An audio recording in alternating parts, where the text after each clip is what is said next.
dipersembahkan oleh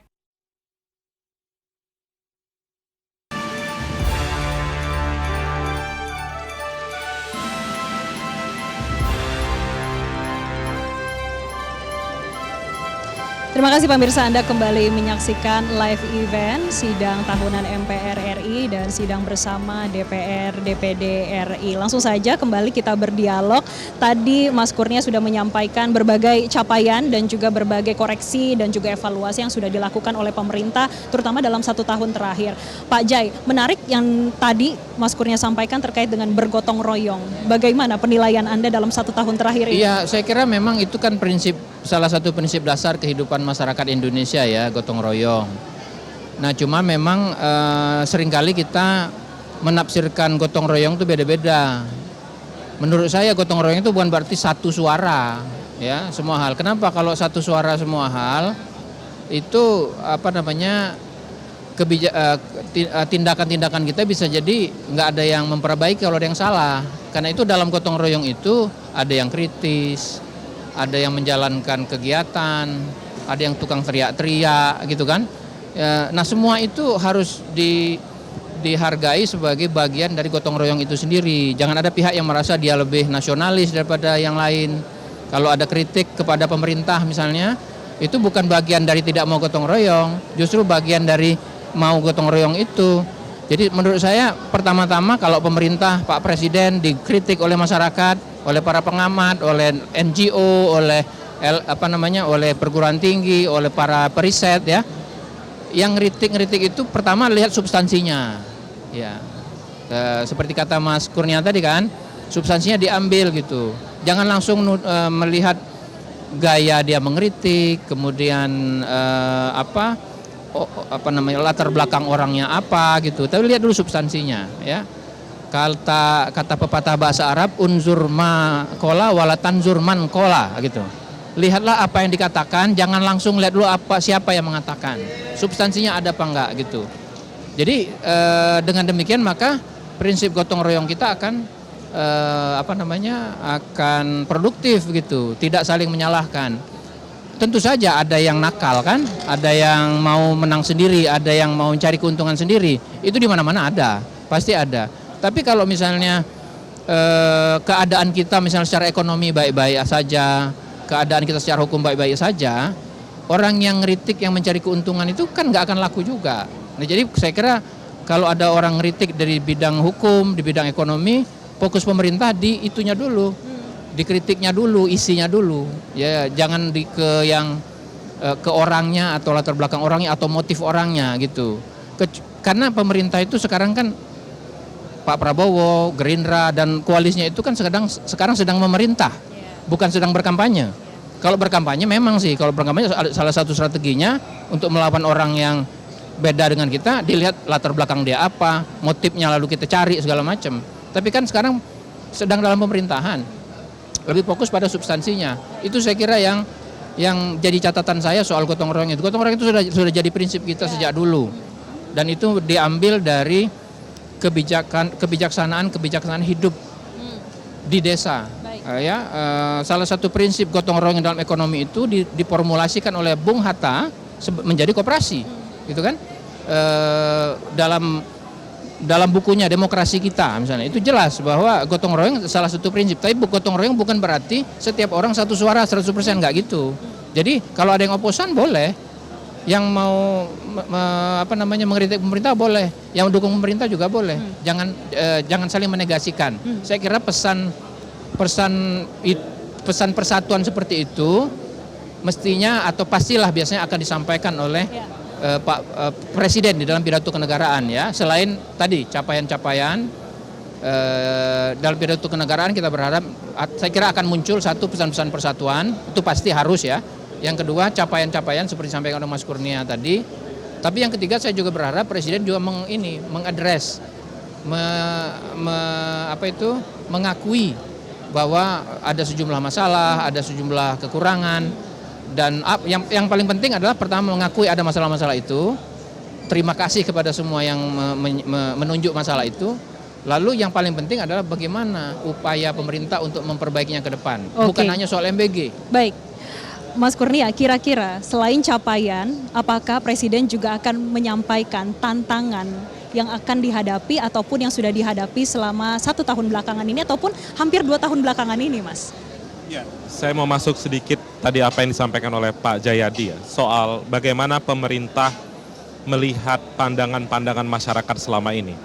Di dalam konstitusi Indonesia yang wajib ditaati mulai dari Presiden Republik Indonesia sampai masyarakat itu menyebutkan hak menyatakan pendapat bagi setiap orang. Turunannya ada Undang-Undang Hak Asasi Manusia juga berkata demikian.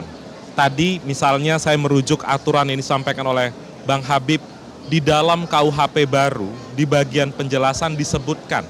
Saya rasa pertama kali kata demokrasi ada di dalam undang-undang dan itu tertuang di dalam KUHP. Di dalam KUHP tersebut disebutkan ada jaminan hukum bagi setiap orang yang mengeluarkan pendapat. Mengeluarkan pendapat itu bisa bicara di talk show, mengeluarkan pendapat itu bisa demonstrasi, mengeluarkan pendapat itu bisa posting di media sosial. Sepanjang tidak bermuatan DFK, disinformasi, fitnah, dan juga kebencian. Karena kalau bermuatan 3 aspek tadi, memang secara hukum itu adalah melanggar hukum.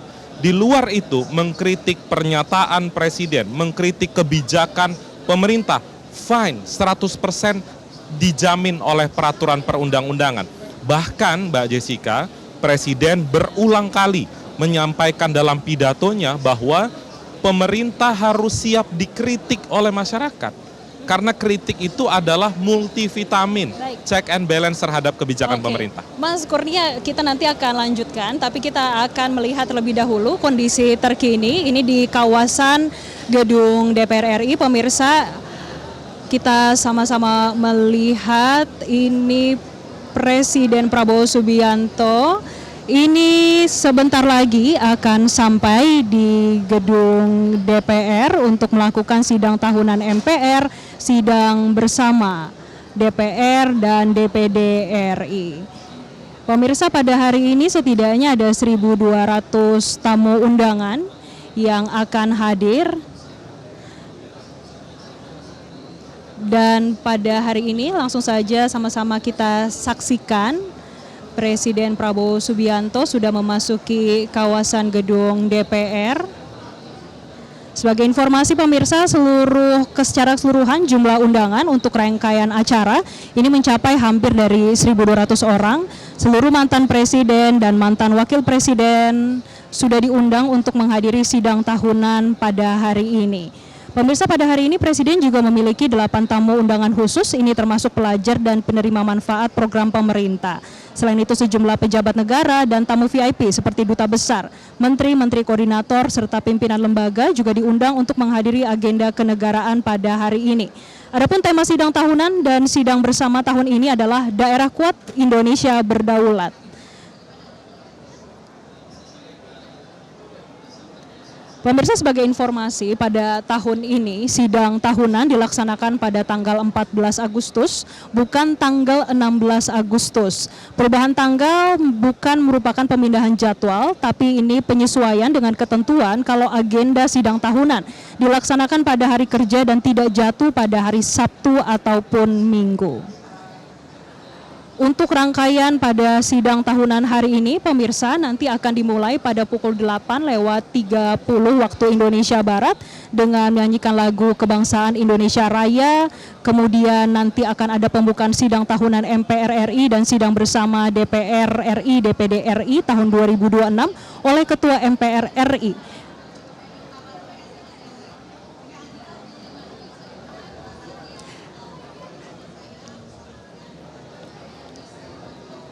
Dan pemirsa, sama-sama kita saksikan kondisi terkini langsung dari gedung DPR RI. Presiden sudah tiba di gedung DPR RI untuk menghadiri agenda sidang tahunan MPR, sidang bersama DPR RI dan DPD RI.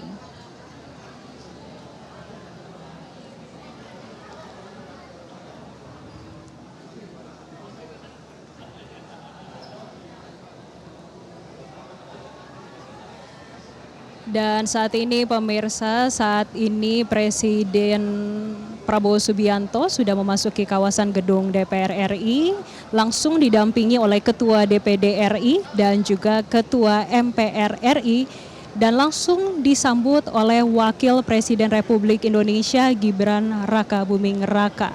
Saat ini Presiden Prabowo Subianto sudah memasuki kawasan gedung DPR RI untuk melakukan sidang tahunan MPR, sidang bersama DPR RI dan DPD RI. Yang mana pemirsa nantinya sidang akan dilaksanakan pada pukul 8:30 waktu Indonesia Barat, dan akan ada pembukaan sidang tahunan MPR RI dan sidang bersama DPR RI dan DPD RI tahun 2026 oleh Ketua MPR RI. Dilanjutkan ada pidato pengantar sidang tahunan MPR RI tahun 2026 oleh Ketua MPR RI, pidato pengantar sidang bersama DPR RI dan DPD RI tahun 2026 oleh Ketua DPD RI. Selanjutnya, pidato Presiden Republik Indonesia dalam rangka penyampaian laporan kinerja lembaga-lembaga negara dan pidato kenegaraan Presiden Republik Indonesia dalam rangka hari ulang tahun ke-81 kemerdekaan Republik Indonesia nanti diperkirakan pada pukul 9:30 waktu Indonesia Barat.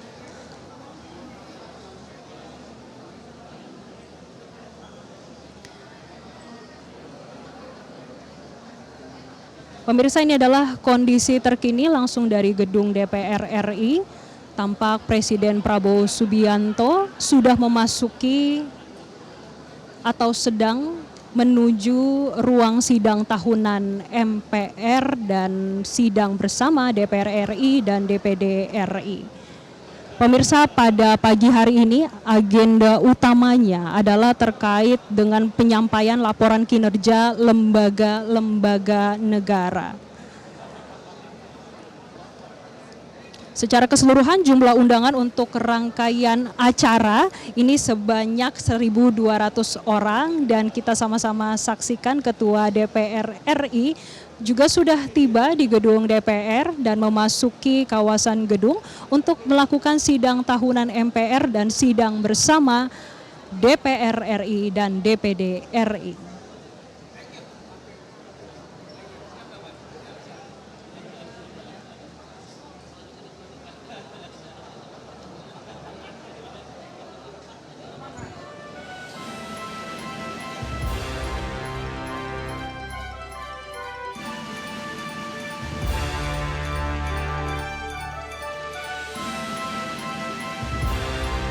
Pemirsa, live event sidang tahunan MPR RI dan sidang bersama DPR RI dan DPD RI akan segera kembali untuk Anda. Tetaplah bersama kami dalam program di Metro TV.